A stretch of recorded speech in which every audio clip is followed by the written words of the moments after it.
The Color Purple by Alice Walker. Hi, my name is Sally, and I'm a poor, uneducated girl living in Georgia. My terrible father, Alfonso, beats me up every day while we are at home. Even though he is my father, he impregnated me twice. My life was so miserable. The only way I can cope with this is writing letters to God, hoping he would give me hope. I have one beautiful younger sister named Nettie. Albert, another evil guy like my father, wants to marry her. My father won't let beautiful Nettie marry Alfonso, so he told me to marry him instead. I never saw Nettie again, so I thought he was probably dead. So I got married, but now my husband Alfonso doesn't even like me. He, like my father, actually constantly abuses me. He actually likes this one girl named Shug Avery, and she's a great singer. Alfonso has one son named Harpo. Harpo falls in love with this one girl named Sophia, who is strong, outgoing, and stands up for herself. They eventually get married. Sally admires Sophia because she can stand up against Harpo and Alfonso easily.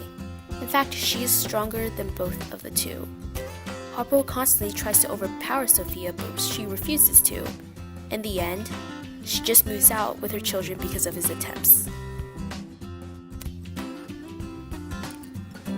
One day, Sophia tried to come back, but she got into a pretty bad verbal argument with Miss Millie, the mayor's wife, which gave her jail time.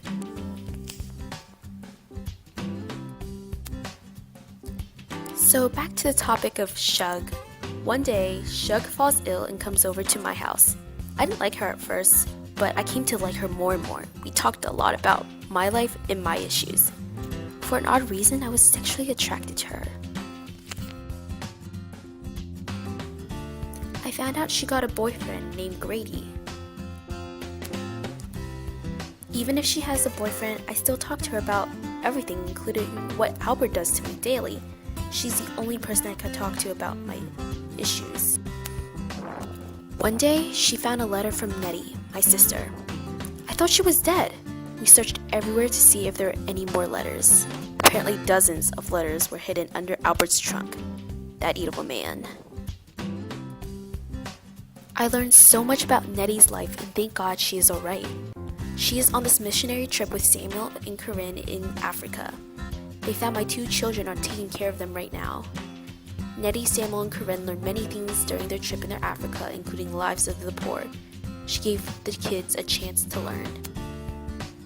My two children's names are apparently Adam and Olivia.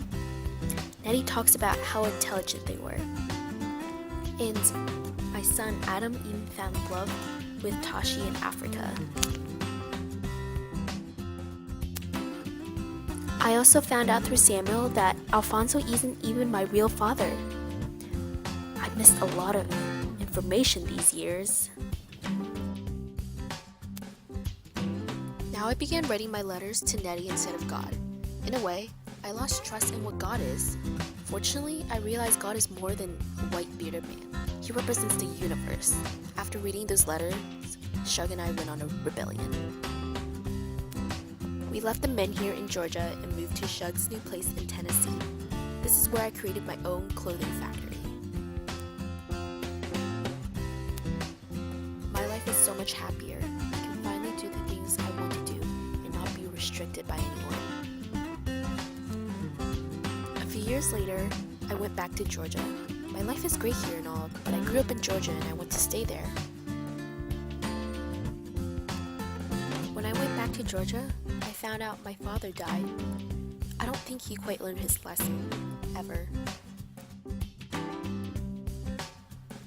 However, Albert was a completely different man. He was understanding and regretful.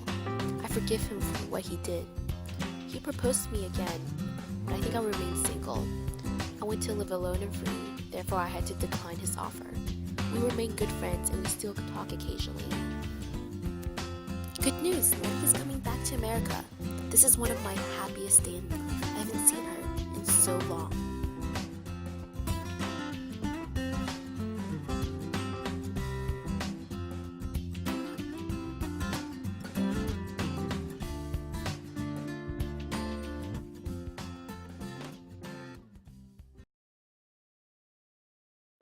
created using Powtoon.